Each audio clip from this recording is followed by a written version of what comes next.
My name is Abigail, and I'm 34. I'm sitting in a small Ohio courtroom, the kind with creaky wooden benches and stale air that clings to your skin. My heart pounds like a drum in my chest, each beat echoing in the quiet. My parents, Sheila and Harold, and my sister Hannah, sit across the room, their eyes cold as winter glass, demanding everything Grandma left me: her farm, her savings, her trust. I'm a veteran scarred from years overseas, but I'm still standing, worn but not broken. In my hand, a single paper trembles, its edges soft from years in hiding, my last shot to turn this fight around. What could one page hold to make a judge lock the doors? I glance at the back row where an older woman, Eileen, watches with steady gray eyes, her presence a quiet anchor in the storm. Stick with me to find out. Where are you watching from? Hit like, subscribe, and let's walk this road together. 6 months ago, I was in my cramped Ohio apartment, the kind with peeling paint and a sink that dripped like a slow heartbeat. I'm Abigail, 34, still unpacking my life from duffel bags after 3 years in the Army. My discharge papers lay on the kitchen table next to unopened bills and a chipped coffee mug with cold dregs. The linoleum floor scuffed under my boots as I paced restless, the weight of coming home still heavy on my shoulders. The mailbox squeaked outside, a sound that always set my nerves on edge. I pulled out a thick envelope, its return address stamped with a law firm's name in stark black ink.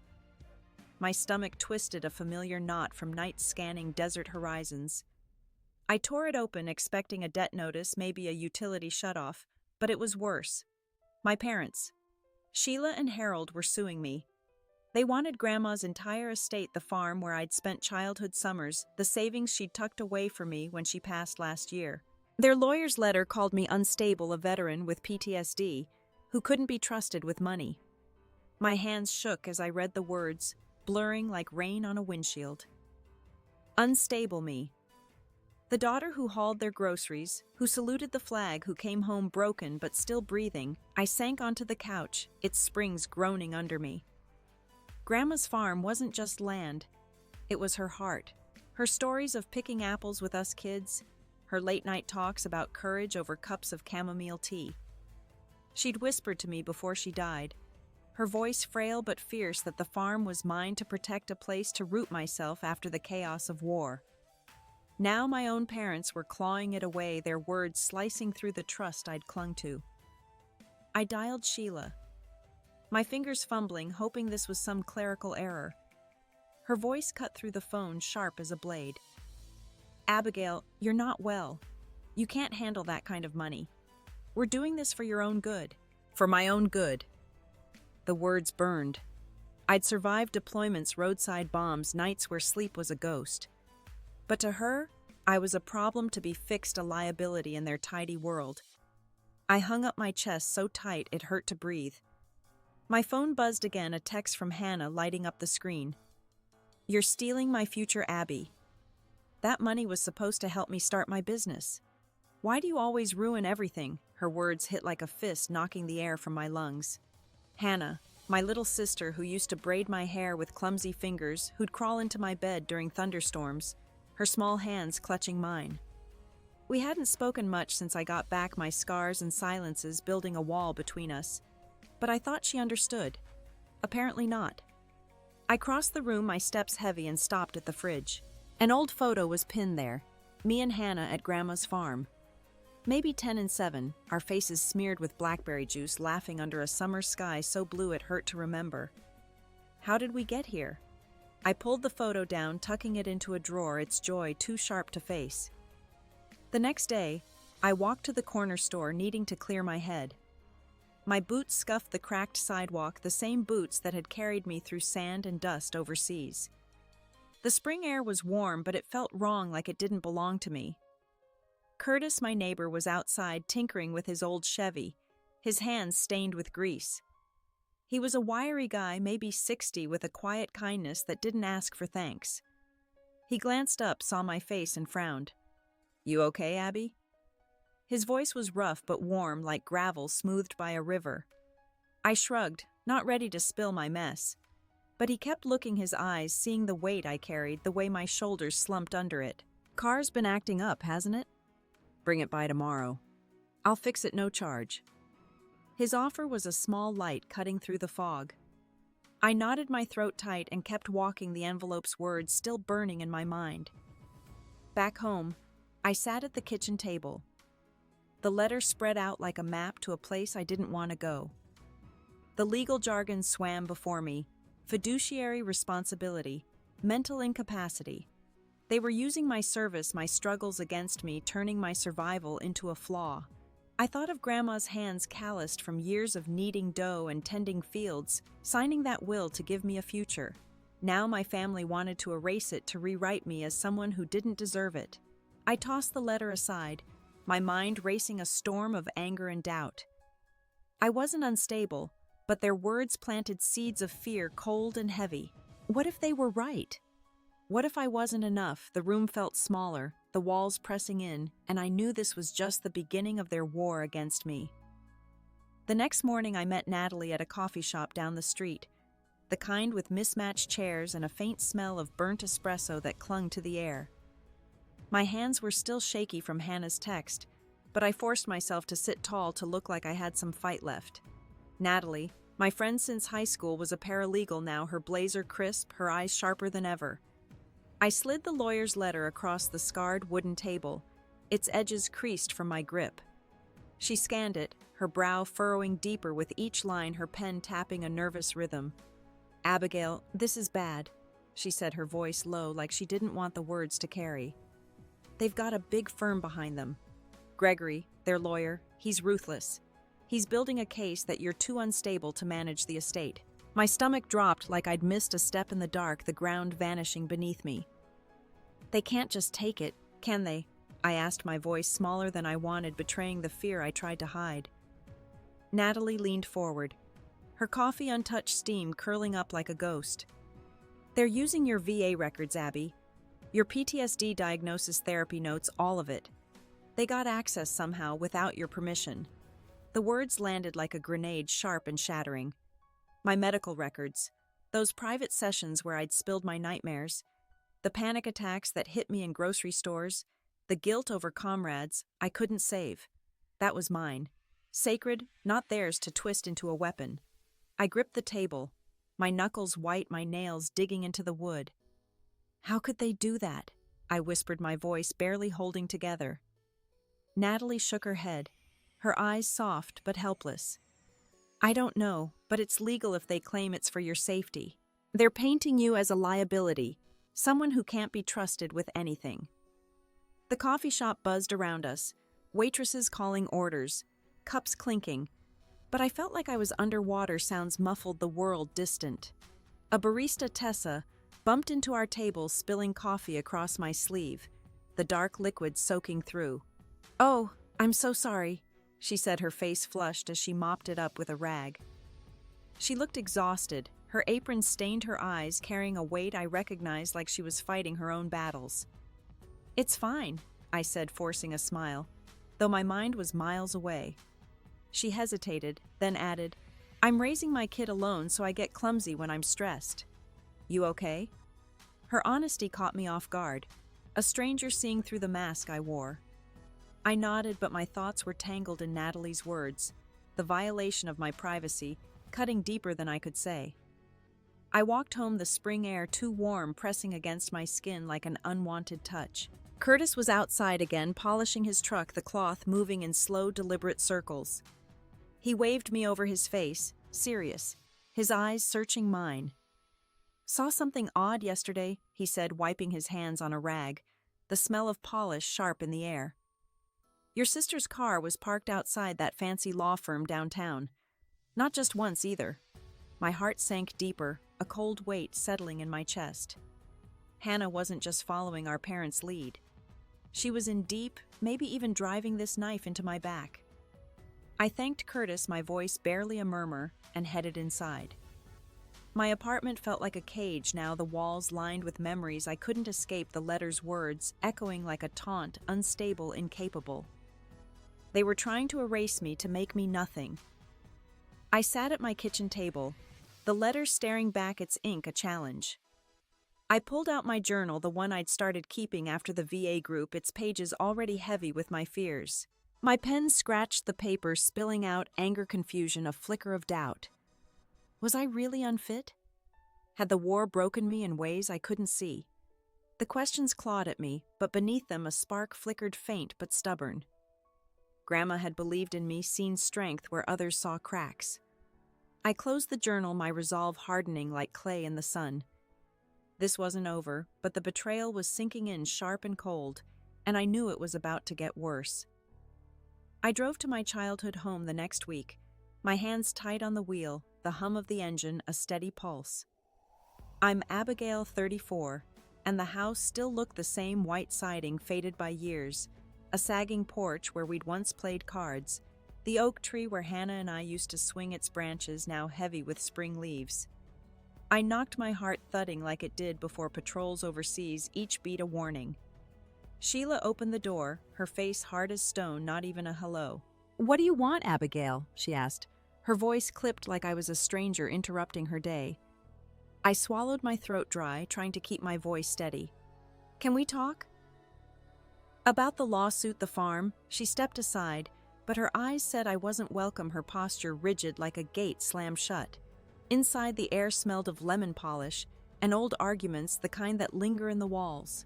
Harold sat at the kitchen table, his coffee mug untouched, steam long gone, his jaw set like he was bracing for a fight. "You made your choices, Abigail," he said before I could speak, his voice low and bitter. "Joining the army, coming back like this. You think you deserve that land?" His words cut deep like shrapnel. I couldn't dig out, each one tearing at the pride I'd held for serving. I'd enlisted to make them proud, to be someone they could boast about. But now I was their failure, a disappointment in worn-out boots. Sheila chimed in, her eyes flicking to my feet where my military boots sat scuffed and faded from desert miles. "Look at you. Can't even keep yourself together. That's why we're doing this." Her words were a slap, dismissing everything I'd endured. I wanted to yell that these boots had carried me through hell, through dust and fear, but my throat locked up, the words trapped. Hannah was there too, leaning against the counter.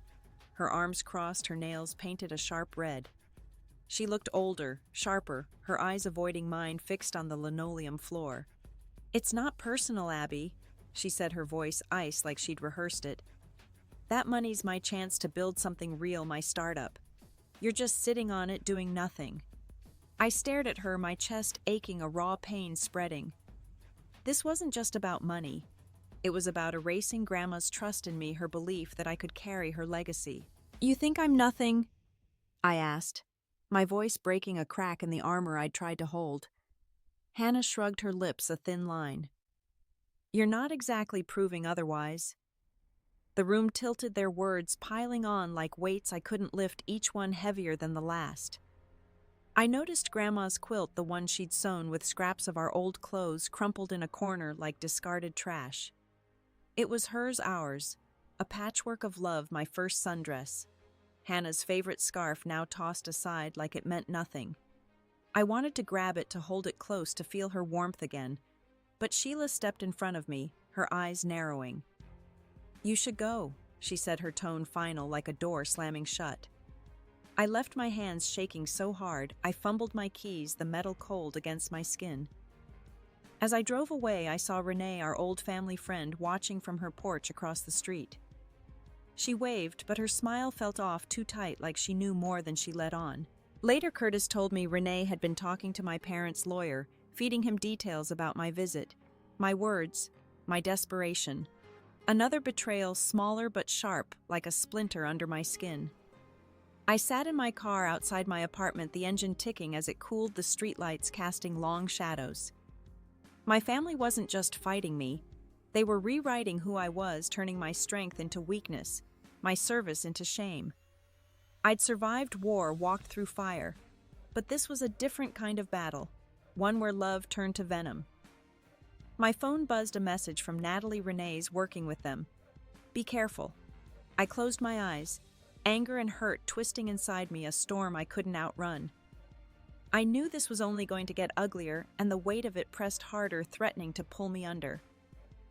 I pulled into the community center parking lot, my hands still trembling from the visit to my parents' house. I'm Abigail, 34, and the VA support group was supposed to be my safe place where I could breathe without judgment. The room smelled of stale coffee and floor wax, the kind that sticks to your shoes. Folding chairs were arranged in a circle, their metal frames cold under my fingers, as I sat clutching a paper cup, its warmth fading fast. My nerves were raw like exposed wire, sparking with every thought of Sheila's dismissal, Hannah's coldness, Renee's betrayal. When it was my turn, I spilled everything: the lawsuit, the way Sheila's voice cut me down, Hannah's accusation that I was stealing her future, Renee's two-faced smile. My voice cracked, but I kept going, my words tumbling out like stones, hoping for understanding, for someone to see me. Marcus, a gruff veteran with a graying beard and deep-set eyes, leaned forward, his chair creaking. "You sure you're not blowing this out of proportion, Abby family's fight? Maybe they've got a point." His words hit like a slap, sharp and sudden. Others nodded, their faces skeptical, their eyes flicking away like I was some drama queen spinning a tale. I froze my throat tight, the air too thick to breathe. "You think I'm lying?" I asked, my voice barely above a whisper, trembling with hurt. No one answered, but their silence screamed doubt, a wall I couldn't break through. I'd bared my soul, laid out my pain, and they turned it against me, their judgment heavier than my family's. Driving home, the town felt smaller, meaner, its streets narrower under the gray sky. I passed the diner where folks used to wave their smiles warm when I was still the hometown girl who enlisted. Now whispers followed snippets caught through car windows. Abigail's trouble, a drifter can't handle herself. Curtis had warned me my parents were spreading stories, painting me as a broken soldier, someone who didn't belong. The rumors stung, each one a pinprick building into a deep ache. I stopped at a red light, catching my reflection in the rearview mirror. My eyes were tired, shadowed, but still mine, still fighting. Yet I wondered if the town saw me the way my family did, as someone who'd lost her place. At my apartment, I found a note slipped under my door, unsigned, but in Renee's neat slanted handwriting, "Stop fighting, Abigail. You're only making it worse." My stomach churned a sick twist of anger and betrayal. Renee had been my confidant once, baking cookies when I enlisted, her kitchen warm with cinnamon and laughter. Now she was their spy, feeding my pain to their lawyer. I crumpled the note, my fingers tight, my anger boiling into something darker, a heavy ache that settled in my bones. I pulled out the journal Sadie had given me at the VA group, its pages already half filled with my fears, my doubts. I wrote until my hand cramped, pouring out the hurt, the isolation, the way the world seemed to shrink around me. Curtis knocked later, his face grim, his work boots leaving faint dirt marks on my doorstep. "That private investigator was snooping around again, Abby," he said, his voice low. "Took pictures of your place, your car." My heart pounded a sharp, frantic rhythm. My parents weren't just fighting in court. They were hunting me, picking apart my life piece by piece. I thanked Curtis, my voice a whisper, but inside I was unraveling threads of hope fraying. The walls of my apartment felt like they were closing in the air, thick with the weight of their betrayal. I wasn't sure how much more I could take before something inside me broke. The courtroom air was thick, like breathing through a wet cloth, heavy with tension and the faint smell of old wood. I'm Abigail, 34, sitting at the defendant's table, my palms sweaty against the polished oak. The judge's eyes were sharp, scanning the room like a hawk. My parents, Sheila and Harold, sat rigid across from me, their faces set, their lawyer Gregory pacing like a predator sizing up prey. Hannah was beside them, her face a mask, but her fingers twitched nervously, betraying her calm. Gregory's voice boomed, filling the space, laying out their case, my PTSD, my late rent payments, my so-called chaotic life. He held up a letter, crisp and official-looking, its edges too perfect. Abigail agreed to relinquish the inheritance. He said, his tone smug, a smirk tugging at his lips. My heart stopped, a cold jolt running through me. I'd never seen that letter, never signed it. It was a lie forged to bury me, to strip away everything Grandma left. I gripped the edge of my chair, my breath shallow, the room spinning like I was caught in a sandstorm. Gregory handed the judge my VA records pages of my darkest moments nights. I woke screaming, days I couldn't leave my apartment stolen and twisted into evidence. She's a homeless veteran, barely functional, he said, his words dripping with disdain. Hannah stood, her voice cutting through the courtroom's hum like a blade.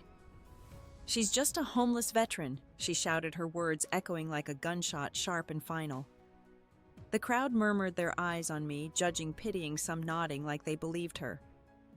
My face burned, not from shame, but from rage. A fire kindling in my chest. My service, my scars reduced to a weapon to tear me down. I wanted to scream, to tear that forged letter apart, but my lawyer, a nervous public defender named Joel, whispered, "Stay calm, Abby. We'll respond." His voice was shaky, his confidence thin. The judge leaned forward, his pen tapping the desk, each tap a hammer in my head. "Miss Abigail, can you prove your stability? Your capacity to manage this estate?" His voice was neutral, but his gaze felt like a spotlight pinning me in place. I opened my mouth, but no words came. My mind a tangle of fear and fury. Joel shuffled papers, his hands fumbling, his inexperience painfully clear. I felt like I was drowning, their accusations pulling me under the weight of their lies, suffocating. Then I saw her, Eileen, the older woman from the back row, her gray eyes steady on mine, unyielding. She nodded almost imperceptibly and slipped a folded note under my hand, her fingers brushing mine like a quiet promise. I unfolded it, my fingers trembling, the paper soft against my skin. "You're not alone. Trust yourself." Her words were a lifeline pulling me back from the edge, a faint pulse of courage. I thought of Grandma's farm, the way she'd taught me to plant seeds in spring, her hands guiding mine, showing me how life could grow in hard soil. My parents wanted to strip that from me, to rewrite my story as failure, as weakness. Gregory kept talking, piling on more lies, his voice a relentless drum. But Eileen's note burned in my hand, a spark in the dark. I glanced at Natalie, seated in the gallery, her face tense but urging me on with a nod. I didn't have proof yet, but I had something, a memory, a clue buried in Grandma's attic, locked away in a box I'd barely explored.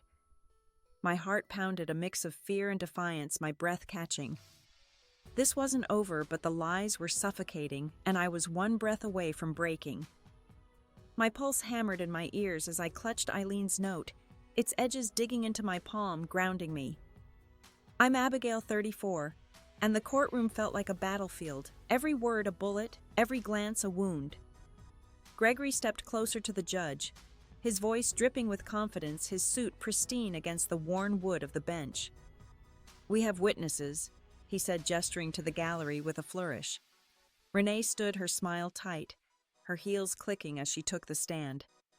My stomach twisted, a sick churn. She'd known me since I was a kid, braided my hair in her kitchen, cheered when I graduated high school in my cap and gown. Now she faced me, her eyes cold, distant, like I was a stranger. "Abigail's been unstable for years," she said, her voice steady, practiced. She'd show up at her parents' house, ranting, unpredictable. I saw it myself. Lies. My jaw clenched, my nails biting into my skin, leaving half-moon marks. I'd visited once, desperate to talk, to mend things, not raving like some lost soul. The judge's pen scratched louder, his face unreadable, his glasses catching the light. Joel scribbled notes beside me, but his hands shook, his pen slipping out, matched by Gregory's polish. Then Hannah stood again, her voice sharper now, cutting like glass. "She never cared about Grandma's farm," she said, pointing at me, her fingers steady but her eyes flickering. "She was gone playing soldier while we were there for Grandma's final days." The room gasped, a collective intake of breath, and I felt like I'd been gutted, my insides laid bare. I'd been deployed, writing letters to Grandma on thin paper, calling when the signal held my voice, crackling across oceans. I wasn't there when she died, but I carried her love across deserts, through nights of gunfire. Now Hannah twisted that into abandonment, and the crowd ate it up, their whispers like knives, sharp and relentless. I glanced at my parents. Sheila's lips were pursed, her hands folded tight, a tissue crumpled in her fist. Harold's eyes were fixed on the floor, avoiding me, his shoulders hunched like he could hide from the truth. They'd planned this fed. Renee lies coached, Hannah's venom built a case to erase who I was. My chest burned not just with anger but with a raw, aching grief, a loss I couldn't name. My family wasn't just fighting me. They were rewriting my existence, turning my strength into shame. I remembered a night in Grandma's attic, the air thick with dust, finding a locked box under a pile of faded blankets. I'd pried it open, found papers but hadn't read them closely, too tired, too raw. Something told me one of those pages held the truth, a weapon I hadn't yet wielded. I stood my legs unsteady, my boots heavy on the floor, and walked to the judge's bench. My hands trembled as I placed a single weathered document before him, its ink faint but clear. His eyes scanned it, then widened, his jaw tightening. "Lock the doors," he said, his voice low, cutting through the room. "No one leaves this room." The courtroom froze, a sudden eerie stillness. Sheila's breath hitched a sharp sound in the silence. Harold's head snapped up, his eyes wide, meeting mine for the first time. Hannah's face paled, her hands gripping the table. The paper. Grandma's handwritten will was my last card, but I didn't know its full weight yet, only that it had shifted something irrevocable. The judge's words echoed, and police footsteps sounded outside, heavy and deliberate. My heart raced, fear and hope colliding, but I felt hollow, like I'd poured everything out and had nothing left to hold on to, a soldier standing on the edge of a battle I hadn't chosen. The police station was cold, fluorescent lights buzzing overhead like a swarm of restless bees. I'm Abigail, 34, sitting across from a detective named Lucas. His desk cluttered with coffee cups, case files, and a half-eaten donut on a napkin. My hands were still shaking from the courtroom where I'd handed the judge Grandma's will, a single page that turned the room silent, my parents' faces pale, Hannah's eyes wide with panic. Now I was here giving my statement, the chair hard under me, the air sharp with the smell of ink and metal. "I found it last month," I said, my voice steadier than I felt, though my fingers twisted in my lap. "Locked in a metal box, hidden under old quilts in Grandma's attic.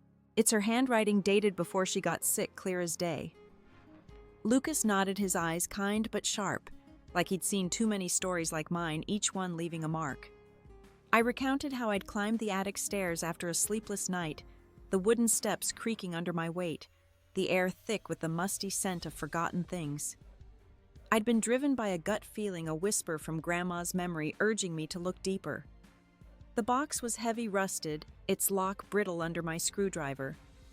Inside was the will naming me sole heir, its words contradicting the forged letter my parents used to claim I'd surrendered everything. Lucas leaned back, scribbling notes, his pen scratching like a heartbeat. "This changes things, Abigail," he said, his voice low but firm. "If it's authentic, it's evidence of fraud, maybe worse." My chest tightened, not with fear now, but with a spark of power, a shift I hadn't felt before. I wasn't just defending myself anymore. I was exposing them, peeling back their lies. Hannah was in another room, questioned separately, her silhouette visible through the frosted glass. I saw her slump, her bravado gone, her hands covering her face.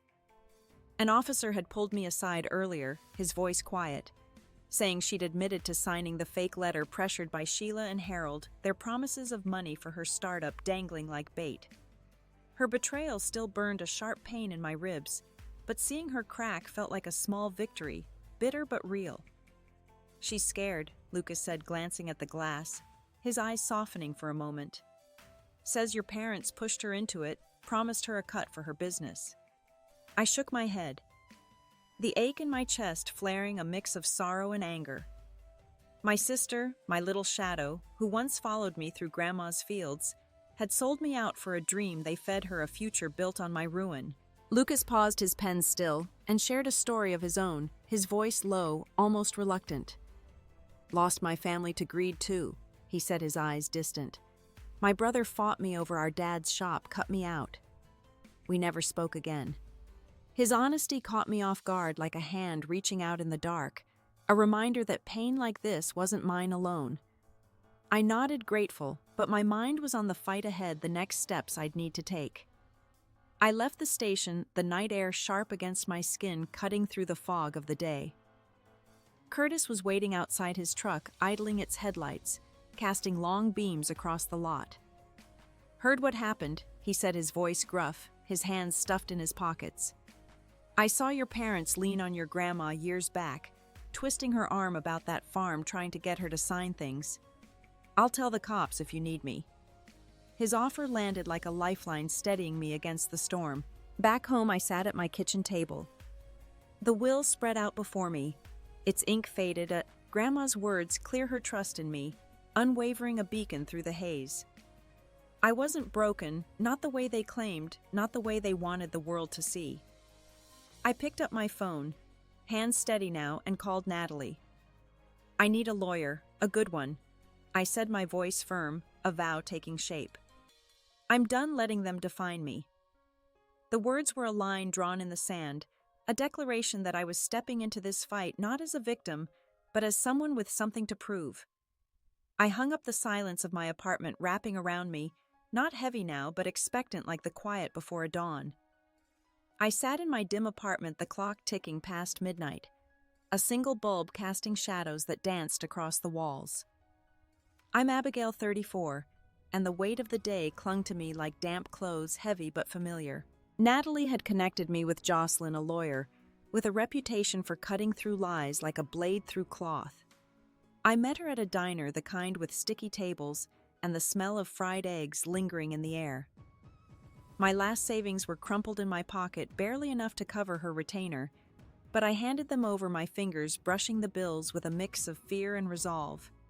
Jocelyn was all business, her glasses slipping down her nose as she spread out Grandma's will and my bank statements, her pen circling numbers like a hawk spotting prey. "They siphoned money from her accounts before she died," she said, pointing to withdrawals I'd never noticed, dates and amounts that didn't add up.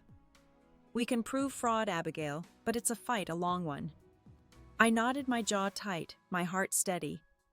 I was ready, or at least I was learning to be.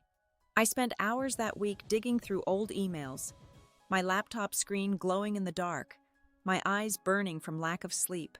I found one from Grandma, sent during my last deployment, her words typed in her careful, deliberate way. "Stand tall, Abby," she'd written, "no matter what comes." Her words were simple but heavy, like stones I could build with a foundation for the fight ahead. I printed it, tucking it into my wallet, its folded edges a reminder of why I was doing this. Jocelyn and I met again, piecing together a case, bank records, showing my parents' greed, Curtis's testimony about their pressure on Grandma, the will's clear intent naming me heir.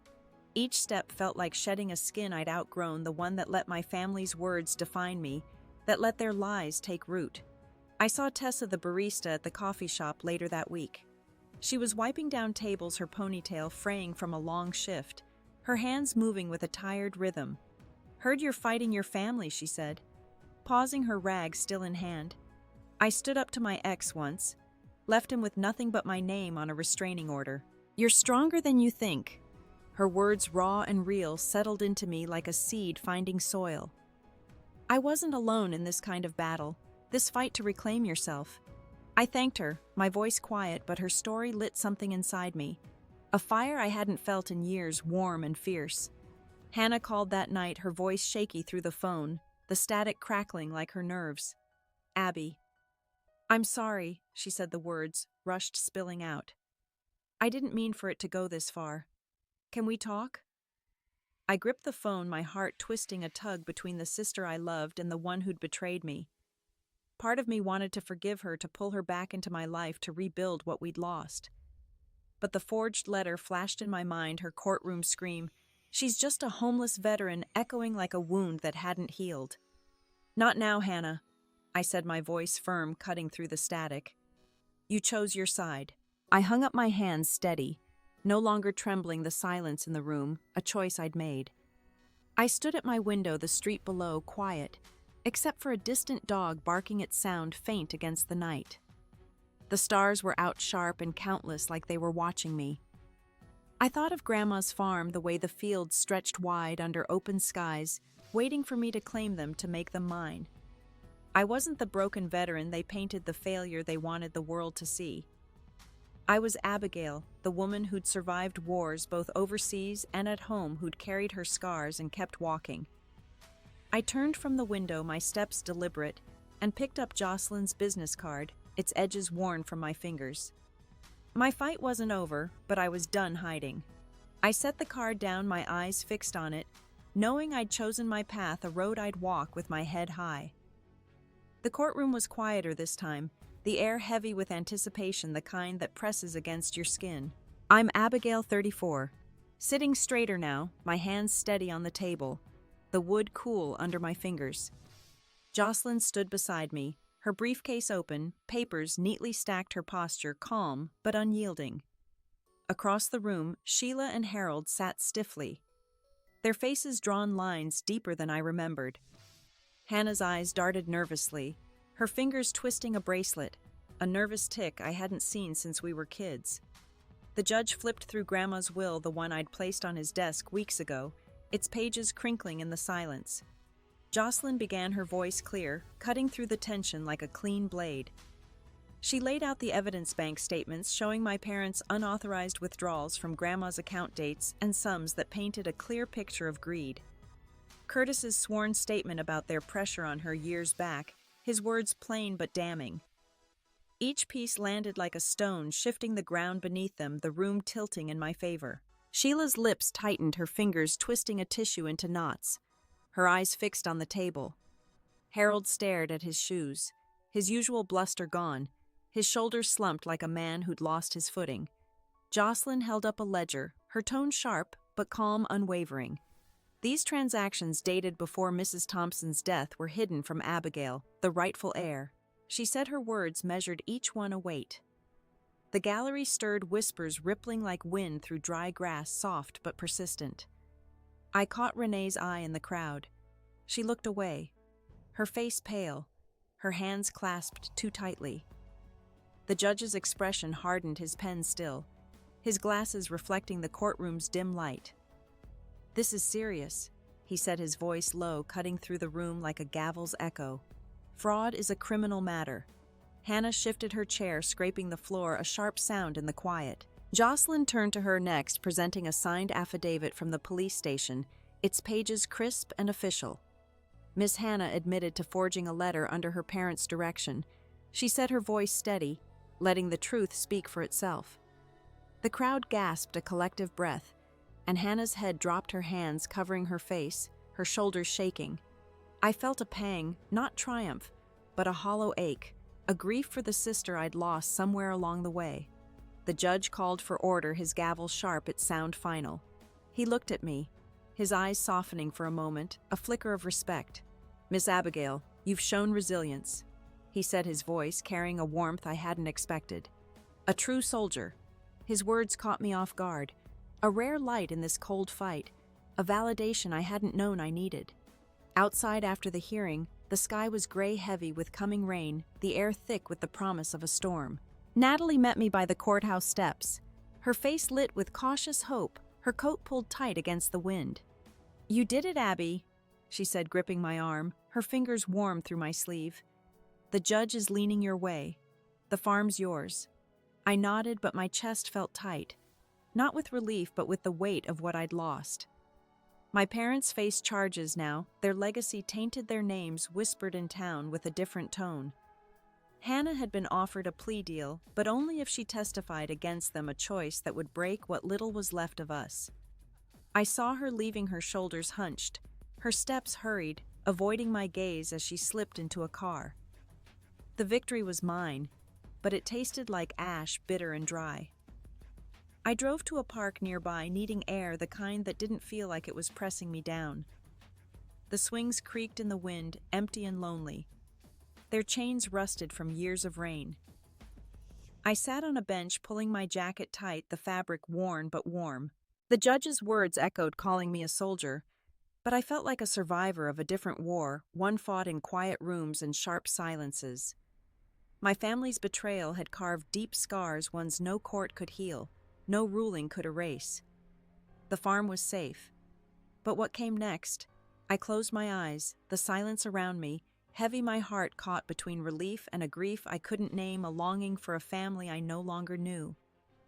I stood on Grandma's farm, the fields stretching wide under a bruised sky, the grass whispering under a soft wind. I'm Abigail, 34, and the court's ruling still echoed in my mind. The farm was mine, my parents' fraud exposed, their lies laid bare. The grass crunched under my boots as I walked the land, each step a claim, a promise kept. The air smelled of earth and possibility, but it carried a weight too, the memory of what this victory cost. Natalie met me by the old barn, its red paint peeling like old skin, her notebook open, pages fluttering as she sketched plans for a veteran retreat. "This could be Big Abby," she said, her voice bright but careful, her pen moving fast. "A place for healing for people like you, a sanctuary." I nodded, tracing the barn's weathered wood with my fingers, feeling Grandma's presence in every splinter, every knot, her strength woven into this place. But the victory felt fragile, like a glass held too tightly. In-town eyes followed me, not with warmth, but with suspicion, their gazes heavy as I passed. The whispers hadn't stopped. Some called me greedy, a daughter who tore her family apart for land and money. Others pitied me, the broken soldier who'd won. But at what cost? I passed the grocery store, catching a glimpse of Renee through the window, her head turning away, her face a mask of guilt. No one spoke to me, their silence louder than words, a wall I couldn't climb. I walked faster, my boots kicking up dust, my heart heavy with the town's judgment, a shadow I couldn't shake. Eileen found me later, her silver hair catching the fading light, her steps slow but sure as she approached. "I knew your grandmother," she said, her voice soft, handing me a card for a veteran support network, its edges crisp. "She'd be proud of you, Abigail. This land can be more than a fight, more than pain." Her words stirred something, a flicker of hope, but the ache lingered, a quiet pulse. I thought of Hannah's plea deal, how she'd have to face our parents in court, testify to their greed. I wondered if she felt as hollow as I did, caught in the wreckage of choices we couldn't undo. I knelt by a patch of earth near the farmhouse, the soil cool and damp under my hands, yielding to my touch. Natalie suggested planting a tree, a marker for new beginnings, a way to root this place in hope. I dug my fingers, sinking into the dirt, each scoop a small act of claiming this land, of making it mine. The tree, a young maple, stood fragile, but rooted, its leaves trembling in the breeze. I stepped back, my hands muddy, my heart heavy with a strange mix of hope and loss, a balance I was learning to carry. The farm was mine, but the cost was a family I couldn't recognize anymore, a void where love used to be. As dusk settled, I sat on the porch steps, the air thick with the scent of coming rain, the horizon smudged with clouds. Curtis drove by, waving his truck, rattling down the dirt road, its taillights fading into the gray. I waved back, but my thoughts were elsewhere, tangled in what I'd won and what I'd lost. The silence of the land pressed against me, not peaceful but heavy, like a question I wasn't ready to answer, a truth I was still learning to hold. I sat on the porch of Grandma's farmhouse, the evening air cool against my skin, carrying the faint scent of wildflowers from the fields. I'm Abigail, 34, and the stars above were bright, scattered like seeds across a velvet sky. The farm felt alive, its quiet hum, a contrast to the courtroom's chaos, a rhythm I was learning to trust. In my lap was Grandma's journal, its leather cover worn soft from years of her hands, its pages yellowed but warm. I opened it, reading her words about planting crops, raising us kids, dreaming of a place where people could find rest, a refuge from their storms. Her entries were short, practical, but they carried her heart steady and sure, like a lighthouse through fog. I traced a line she'd written about forgiveness, not for others, but for yourself, a quiet act of grace. It hit me hard, a truth I hadn't seen before. I'd been carrying the weight of my parents' betrayal, Hannah's lies, like stones in my pockets, each one slowing me down. But here on this porch I felt lighter, like I could set them down, let them sink into the earth. I closed the journal, my fingers lingering on its edges, feeling the texture of her life. The fight had taken so much, my trust, my family, but it left me with this land, this chance to build something new, something mine. A soft bark broke my thoughts. Willow, the stray dog who'd wandered onto the farm last week, nudged my leg, her eyes bright in the dusk, her fur warm under my hand. I scratched her ears, smiling at how she'd claimed this place as home. No hesitation, no doubt. She didn't ask for permission, just stayed her presence a lesson in quiet courage. I leaned back, the porch boards creaking under me, and let my mind wander to the retreat Natalie and I had planned. A place for veterans, for people like me to find solid ground to rebuild what life had broken. Sadie from the VA group stopped by earlier, her pickup rattling up the drive, its tires kicking up dust. She'd brought a thermos of tea, its steam curling in the evening air, her hands rough from years of farm work herself. "You're doing good, Abby," she said, sitting beside me, her voice quiet but heavy with truth. "This place, it's gonna mean something to a lot of people." Her words carried weight, like she saw the same spark in me that Grandma had a fire that hadn't gone out. We talked about her own journey, how writing in her journal had kept her steady through her own losses. I showed her Grandma's journal, its pages filled with her practical wisdom, and we laughed about how stubborn old women could be, their love tough as roots, unyielding. The night deepened, and Willow curled up at my feet, her breathing a soft rhythm. I looked out at the fields, dark now, but full of promise, their edges soft in the starlight. The hurt was still there, a dull ache in my chest, but it didn't own me anymore. I'd fought for this land for myself, and won not just in court, but in the quiet moments where I chose to keep going. The stars seemed closer, like they were listening, and for the first time in years, I felt like I could breathe, like the air was mine to take. The community center was warm, filled with the low hum of voices and the clink of coffee mugs against wooden tables. I'm Abigail, 34, standing at a podium, my hands steady for the first time in months, the wood smooth under my fingers. The veteran event was small, maybe 20 people, their faces weathered, but opened their eyes on me, waiting. I'd never spoken publicly about my fight, but tonight I felt ready, the words rising like a tide. "This farm," I said, my voice soft but clear. Carrying across the room was my grandmother's heart. She left it to me, and I almost lost it to lies. The room was quiet, their faces still, some nodding like they knew the weight of betrayal, the way it cuts deeper than any blade. I shared how I'd found her will hidden in that attic box, how it turned the courtroom upside down, exposing truths my family tried to bury.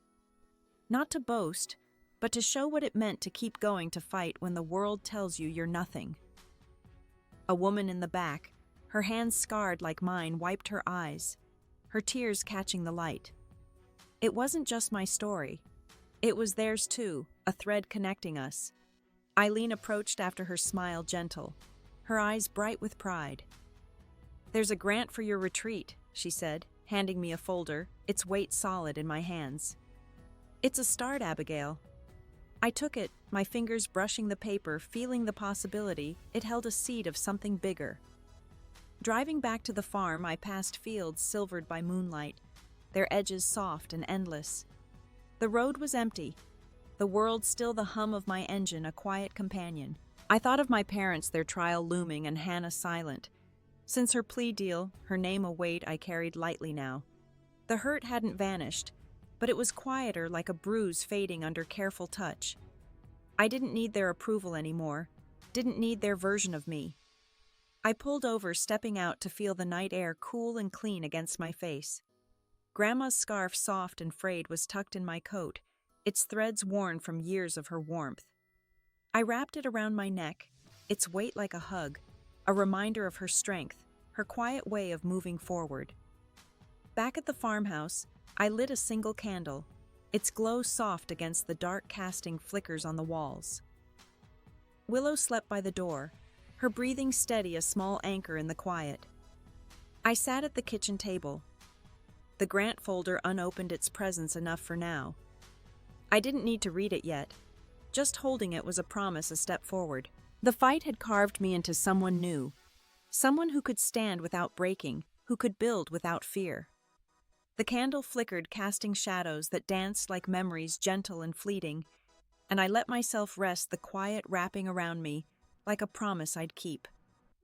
The farm smelled of fresh-cut grass and morning dew, the kind of scent that settles into your bones, grounding you.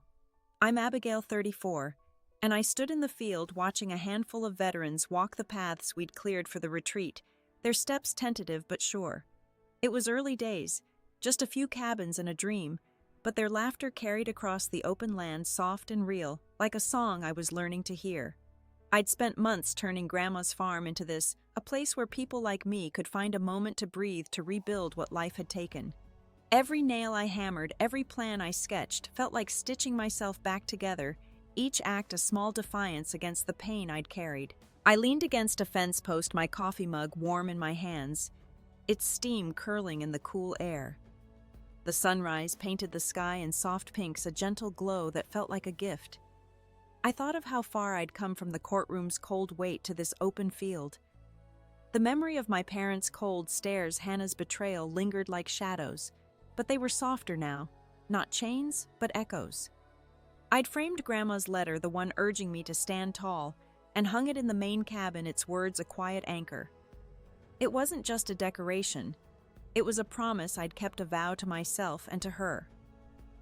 Veterans came to me after group sessions, their voices low, sharing their own stories of loss, of fights they thought they'd never win. Their words weren't loud, but they were heavy like stones laid carefully in a wall building something solid. Curtis stopped by his boots, kicking up dust, as he carried a toolbox, his flannel shirt rolled up at the sleeves. "Place is looking good, Abby," he said, his grin wide, his eyes crinkling with pride. He'd been helping with repairs, his hands steady where mine still fumbled, his presence a quiet strength. Natalie was there too, her laptop open on a picnic table, crunching numbers for the grant. Eileen had found her pen moving fast across her notebook. They didn't talk about the trial, and I was grateful, their silence a gift.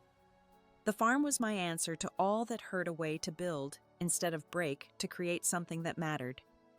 I walked them through the plans, a garden for therapy, its rows waiting for seeds, a workshop for skills where hands could find purpose, a quiet corner for those who needed silence, a space to just be. Willow trotted beside me, her tail wagging as we passed the maple tree I'd planted, its branches stronger now. It was taller, its leaves catching the light, a fragile but rooted thing.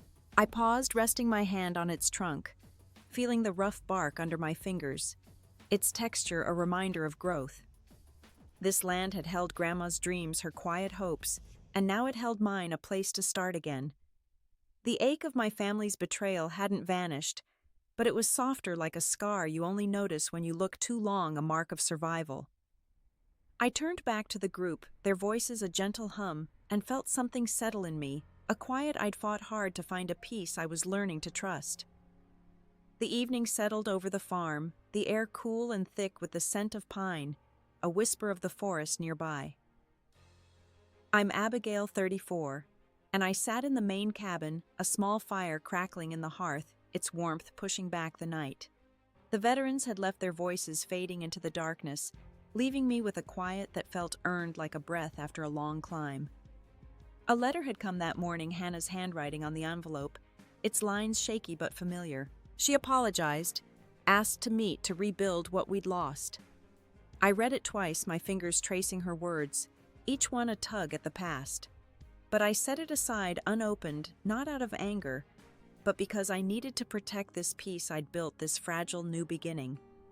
Some doors stay closed, and that's okay. A choice I'd learned to make. I walked outside, the grass damp under my boots, the earth cool and giving.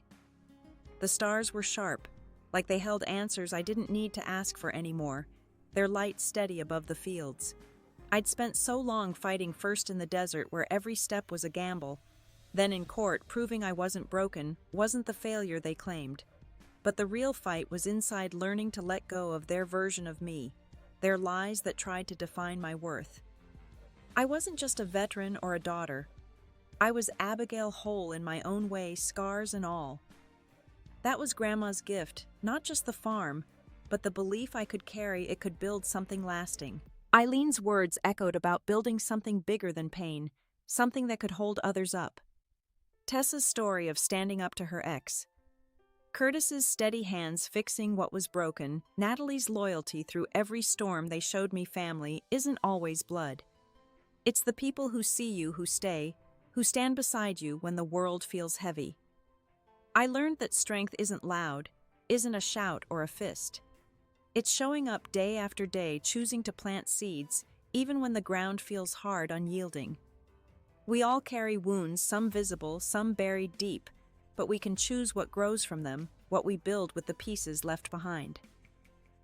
I looked at the cabin, its windows glowing like beacons, and knew this place would be a home for that choice, a place where others could find their own roots. What fight have you faced that made you find your own strength? Share it below. Your story might light someone else's way. If this moved you, please like, subscribe, and share it with someone who needs to hear it. Thank you for walking this path with me. Here's to healing, to new roots, and to nights under a wide, quiet sky.